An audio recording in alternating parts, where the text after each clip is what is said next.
You ever get that feeling, deep in your gut, that something's wrong, but you can't explain why? That's how I felt when we pulled onto the backroads that night. It was supposed to be just a normal road trip. Me, my best friend Tyler, and my girlfriend Mia. We were driving from Colorado to California for a music festival, taking it slow, making it fun. We had it all planned out, scenic routes, weird roadside diners, cheap motels. You know, the American road trip dream. The first 2 days were perfect. Laughing, music blasting, endless skies and desert sunsets. But on the third night, somewhere deep in Nevada, Tyler suggested we take a shortcut. Said it would shave 2 hours off our drive. I was tired, Mia was half asleep in the back, and honestly it sounded good. A little adventure, right? We turned off the highway onto a cracked 2-lane road. No streetlights. No signs. Just miles and miles of nothing but scrub brush and darkness. The GPS went out almost immediately. No service. At first, we joked about it. I made a Blair Witch reference. Tyler kept pretending to hear things. Mia mumbled something about bad vibes before dozing off again. An hour passed. Maybe more. The road kept getting narrower. The yellow lines faded until they disappeared completely. That's when we saw the first car. It was parked off to the side, half in the bushes. An old, rusted-out pickup truck, with its hood popped open like it had broken down. No lights. No hazards. Just sitting there. We slowed down. I leaned forward over the steering wheel, squinting into the dark. The driver's side door was open. No one was inside. Something about it made my stomach knot up. I kept driving faster now. 5 minutes later, we saw another. Same kind of truck. Same broken down look. Only this time, the headlights were smashed in, and the windshield was spiderwebbed with cracks. Still no people. Tyler stopped joking around. Mia sat up, rubbing her eyes, and asked if we were lost. I didn't answer. I just kept driving. And that's when we saw the man. Standing right in the middle of the road. He stood there like he was waiting for us. Middle-aged, maybe, though it was hard to tell. He was wearing a dark jacket, jeans, work boots. No hat, no bag, nothing in his hands. Just standing there, motionless, staring at our headlights. I hit the brakes, heart pounding. For a second, none of us said anything. The engine idled loud in the silence. "What the hell is he doing?" Tyler whispered. I didn't answer. I tapped the horn, just a quick beep. The man didn't move. Didn't flinch. Didn't even blink. Mia leaned forward between the seats. "Don't stop. Just go around him." I nodded, easing the car to the right, onto the dirt shoulder. The man watched us the whole time, head turning slowly as we passed. Not aggressively, not even angrily. Just watching. His face was strange. Not dirty or bloodied or anything, but blank. Like he wasn't really there. Like he wasn't thinking anything at all. Once we were past him, I pressed the gas hard. The road got worse. Narrower, bumpier. The desert pressed in closer, sagebrush scraping the sides of the car. Nobody spoke for a long time. Finally Mia said, "I don't like this. I think we should turn around." I agreed. But when I checked the rearview mirror, the man was gone. Nowhere on the road behind us. No silhouette, no figure. Just empty blackness. "I didn't see him leave," Tyler muttered. "He was just standing there. There's nowhere to hide." Mia started crying quietly. I swallowed hard and kept driving. The thing was, the road didn't seem to be ending. It should have crossed another highway by now, or at least led to a town. But it didn't. It just kept stretching forward into more desert, more darkness. And that's when the lights appeared in the mirror. Headlights. 2 of them. Way behind us at first, little pinpricks of light, but growing closer. Too fast. Way too fast. At first, I thought it might be another lost traveler. Someone else who made the same bad turn we did. But the way they were driving, it wasn't right. Not just fast, but erratic. The headlights swerved side to side, like the driver couldn't stay in their lane. Or didn't care. I gripped the wheel tighter. Mia kept glancing over her shoulder. "They're getting closer," she said, her voice shaking. "Speed up," Tyler muttered. "Don't let them catch us." The car, a beat-up Civic, wasn't built for off-road speed. But I pushed it as hard as I could, bouncing over potholes, dodging chunks of broken asphalt. In the mirror, the headlights grew bigger. Closer. They were maybe 100 feet behind us now. Maybe less. Then they blinked, off, then on again, like whoever was driving was flashing their high beams. But it wasn't a normal flash. It was this slow, deliberate flicker. Like a signal. Or a warning. "What do they want?" Mia cried. Nobody answered. The road twisted sharply ahead, a sudden blind curve. I jerked the wheel, tires screeching, barely staying on the cracked pavement. Behind us, the pursuing car didn't slow down. If anything, they sped up. The high beams flared bright, flooding the inside of our car with blinding white light. Tyler shouted. And then we saw it. Up ahead, standing right at the edge of the road, was another person. Another man. Not moving. Not signaling. Just standing there, the way the first one had. Only this time, he wasn't alone. There were 3 of them. 3 figures spaced out evenly along the road, like they were forming a checkpoint. Or a trap. Mia screamed. There was no time to stop. No time to think. I slammed the brakes, the tires skidding, the whole car fishtailing wildly across the dirt. The headlights behind us flared again, impossibly close now. And in the chaos, through the dust and the screaming tires, I thought I saw the face of the first man again. Standing right in front of us. Waiting. I wrenched the wheel to the right at the last second, narrowly missing the figure. The car bounced hard off the edge of the road, jolting over rocks and brush. Mia screamed. Tyler cursed. I heard something snap under the car, maybe the suspension, maybe something worse, but I didn't dare stop. Behind us, the headlights tore after us without hesitation, following every wild turn we made. We were off the road now, barreling through scrub and dirt, the desert swallowing us whole. The only thing ahead was more blackness. No towns. No signs. No help. And still, that car stayed on us. "It's not normal," Mia sobbed. "They're not normal. Nobody could drive like that." The engine whined in protest. The gas gauge needle was sinking lower and lower, dangerously close to empty. I glanced around, desperate. We couldn't outrun them much longer. Then, through the swirling dust, I spotted it. A structure. A tiny building, maybe half a mile ahead. Hard to see, almost blending into the desert, but definitely there. Lights glowing weakly from inside. "Look!" I shouted. "Ahead!" I didn't wait for anyone to agree. I floored it toward the building. The car behind us hesitated for the first time. Falling back slightly, their headlights dipping low, like they were uncertain. We bounced back onto another road. Barely a road, really, and tore toward the light. As we got closer, I saw it was a gas station. Old, almost abandoned looking, but real. A single dusty sign swinging in the wind. 2 busted up pumps. A flickering neon open sign in the window. I skidded into the dirt lot, threw the car into park, and we all bailed out. The chasing car pulled up just at the edge of the lot, maybe 50 yards away.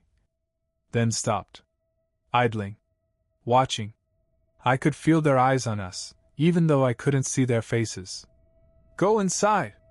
Tyler shouted, grabbing Mia's hand. We ran for the door. Only to find it locked. I yanked on the door handle, banging my fist against the glass. "Hey! Open up! Please!" Inside I could see a man behind the counter, an older guy, maybe in his 60s, in a plaid shirt and trucker cap. He looked up at us, eyes wide, but he didn't move. He just stood there, frozen. Tyler pounded on the door next to me. "Open it, man! They're coming! The car idling at the edge of the lot revved its engine, headlights glaring through the dust. Behind it, farther down the road, more shapes were emerging from the dark. Figures. Men on foot. More of them. Walking toward us. Slow, steady, deliberate. I turned back to the window and locked eyes with the man inside. For a second, I thought he wasn't going to do anything. Then, finally, with a reluctant, almost pained look, he shuffled forward and flipped the deadbolt. I ripped the door open and we stumbled inside, nearly knocking over a rack of stale chips. The man slammed the door shut behind us and locked it again. For a moment, all I could hear was my own breathing, ragged and loud in the small, fluorescent-lit room. "What the hell is going on out there?" I gasped. The old man didn't answer right away. He just pulled a battered shotgun out from under the counter and set it down with a heavy clunk. "You kids shouldn't have come this way," he said, voice rough like sandpaper. "Not after dark." Tyler stared at him. "Who are they? Why are they chasing us?" The man shook his head slowly. "Doesn't matter now. All you need to know is, they don't stop. Not once they've picked you." Mia whimpered, backing away from the window. Outside, the figures were getting closer. I counted at least 6 of them now. Maybe more, hidden in the swirling dust. The car was still sitting there too, humming softly, as if waiting for the right moment. I glanced at the old man. "Is there a back door?" He didn't move. Didn't answer. Which told me everything I needed to know. We were trapped. And the lights inside the station, that weak fluorescent buzz. They started to flicker. Once. Twice. Then they went out. The lights snapped off, plunging us into thick darkness. The only illumination was the dim spill from the car headlights outside, throwing long, warped shadows across the store. Mia grabbed my arm, trembling. "What do we do?" she whispered. Before I could answer, the old man spoke, low, almost like he was talking to himself. "You shouldn't have stopped here." At first, I thought he meant we shouldn't have taken the shortcut. But when I turned to look at him, the shotgun was no longer on the counter. It was in his hands. Pointed right at us. "What the hell are you doing?" Tyler barked. The old man's hand was steady, his face blank. Same look the man on the road had worn. "They follow rules," he said quietly. "If I give them you, they'll leave me be." I took a step back, bumping into a shelf. "You're helping them?" I said, my voice cracking. The man didn't answer, just gestured toward the back of the store with the barrel of the gun. "Go," he said. "Out the back. Now."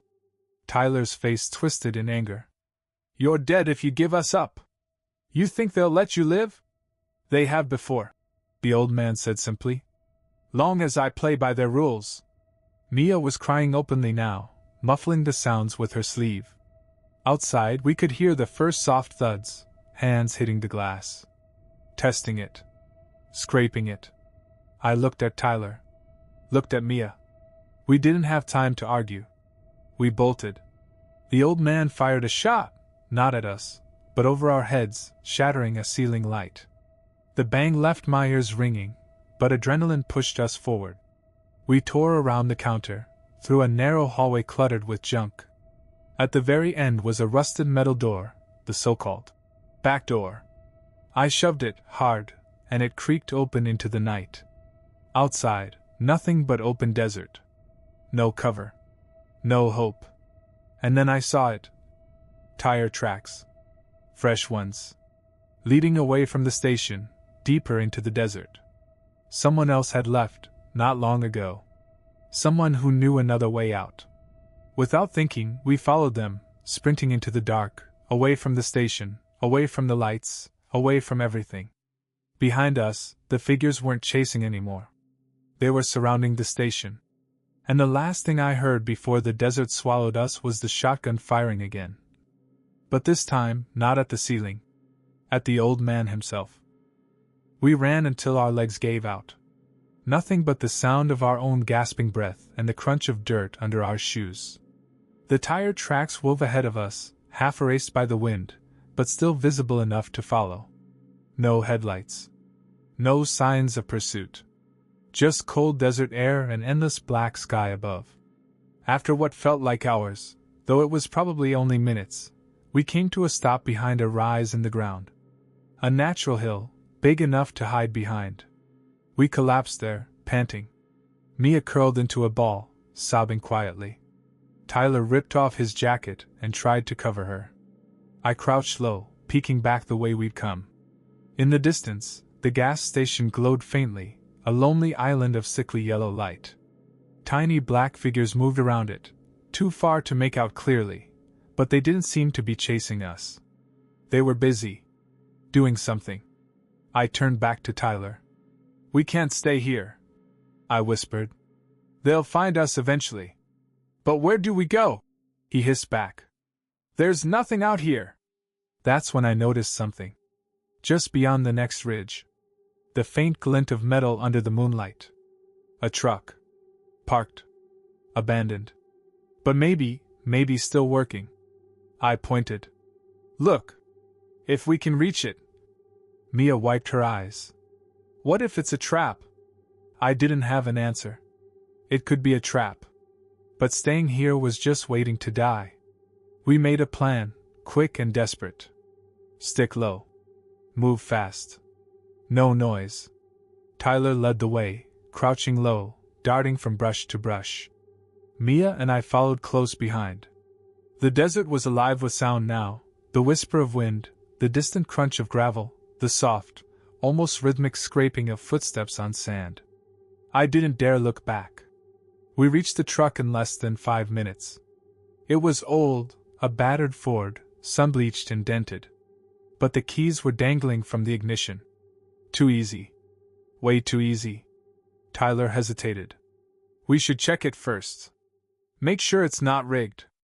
I nodded, heart hammering. I edged up to the driver's side door. And when I peered inside, my stomach dropped. The driver's seat was soaked dark with something. Something that wasn't motor oil. Something thick. Something wet. And on the cracked vinyl seat, written in shaky black marker, were 2 words. "Don't trust." I stumbled back from the truck like it had burned me. Tyler caught my arm. "What? What is it?" I just shook my head, my mouth dry. I couldn't even form the words. Instead, I pointed, first at the blood-soaked seat, then at the writing. Mia leaned in, saw it, and made this awful choking sound, like she was trying not to scream. "Jesus Christ," Tyler muttered. We stood there, frozen, under the stars. The desert stretched out around us, endless and empty, but it didn't feel empty anymore. It felt like it was watching. "We can't stay out here," Mia said, her voice breaking. "If we don't take the truck, we're dead." Tyler was staring at the note, jaw tight. "What if it's not about the truck?" he said finally. "What if it's about someone else?" "What do you mean?" I whispered. He swallowed hard. "What if it's about whoever we trust next?" The words hung in the air, thick and heavy. It made a sick kind of sense. Whoever wrote that message, whoever bled out on that seat, they weren't warning us about the vehicle. They were warning us about people. I thought back. To the man on the road. The old man in the station. All the others who just stood there, waiting. Trust the wrong person out here, and you're done. Mia hugged herself, shivering. "We have to move. Truck or no truck." Tyler looked at me. "What do you want to do?" he asked. It hit me then, hard and cold. There were only 3 of us left. And in the back of my mind, a tiny voice whispered, "Are you sure you can trust them?" Because suddenly I wasn't. Not completely. Not even Tyler. Not even Mia. Not anymore. For a long moment, nobody moved. Just the sound of the wind rattling through dry brush, the creak of the truck's rusty frame settling. Mia was looking at me, her face pale in the moonlight. Tyler was gripping something in his jacket pocket, something he hadn't had before. I noticed it now, too late. A small, glinting object. A knife. My stomach twisted. He saw me looking, and for a second, just a second, his expression flickered. Not fear. Not panic. Something colder. Calculation. Hey man, Tyler said, taking a slow step toward me. Come on. We gotta stick together. Mia backed away from both of us, eyes wide, shaking her head. You had the knife, I said quietly. You had it this whole time. He didn't deny it. Didn't explain. Just smiled, tight, humorless, and said, Out here, it's survival. Another step closer. Another. In that moment, the whole night snapped into horrible focus. The shortcut. The broken down trucks. The old man locking us out, the fake rescue at the gas station. Maybe the ones chasing us didn't have to catch us. Maybe they just had to make us turn on each other. And Tyler, he was already gone. Already theirs. I acted without thinking. I grabbed the truck door and yanked it open, diving across the front seat, scrambling for the keys. Tyler lunged after me. But Mia, God bless her, tackled him from behind. I heard them crash to the ground, Mia screaming, Tyler cursing, the knife clattering on the gravel. The truck's engine coughed once, twice, then roared to life. I slammed my foot on the gas, skidding the truck around in a wild arc. Tyler shoved Mia off him and started sprinting toward the truck, his hand reaching out. But I didn't stop. I didn't slow down. I left him behind, standing in the dust, his mouth open in a furious scream I couldn't hear over the roar of the engine. I didn't know if Mia made it back to her feet. I didn't know if Tyler would chase me. I just drove. Faster than I ever had before. The desert blurred around me, endless and dark. But for the first time all night, I wasn't running from something. I was running towards something. Towards survival. The truck rattled and shook over the dirt, the shock screaming with every bump. I didn't care. I kept my foot on the floor, white-knuckling the wheel, praying the damn thing wouldn't die on me before I found a real road. The fuel gauge was low, almost empty. The needle hovered dangerously close to the red. I didn't look back. Not once. If Tyler was chasing me, if those things were chasing me, I didn't want to know. I just drove. 20 minutes, maybe 30, passed in a blur. Finally, a shape appeared ahead through the dust and darkness. A real highway. Real lights. A gas station. A motel. Civilization. I nearly sobbed. I barreled onto the asphalt, the truck skidding sideways before catching traction. I headed straight for the gas station, tires squealing. When I stumbled out of the cab, legs shaking so bad I almost fell, a man in a reflective vest came jogging over. You okay, buddy? He asked, his voice normal, human, warm. I wanted to collapse. I wanted to cry. I wanted to tell him everything. But some instinct, that same instinct that had been screaming at me since the moment we took that damned shortcut, kept my mouth shut. I nodded mutely. He gave me a skeptical look but backed off. I stumbled into the gas station. Fluorescent lights buzzed overhead. Music played softly from the speakers. Normal life. Like none of it had happened. I asked the clerk, a bored teenager chewing gum, to call the cops. Told him I'd been chased, attacked, stranded. Within an hour, 2 deputies showed up. I tried to explain. Tried to tell them about the road, the gas station, the people standing in the dark. They listened, at first. Then they started exchanging glances. Son, one of them said, scratching his head. There ain't any old gas stations out there. Not for 50 miles in any direction. I stared at him, heart sinking. But I was just there. It was real. He shook his head slowly. You must have got turned around. Folks think they see things out in the desert all the time. Heat, exhaustion, it messes with your mind. He was already writing it off. Already fitting it into a neat little box. And maybe for them, that was safer. Before they let me go, one of them handed me a bottle of water and said, almost kindly, Best you forget about it. I left that gas station around 5 a.m., as the first ugly light of dawn touched the sky. I drove a rental car the rest of the way to California. Never took a back road again. never trusted another shortcut. And even now, sometimes, when I'm driving late at night, a part of me still glances into the darkness at the side of the road, half expecting to see a man standing there, still as a statue, waiting,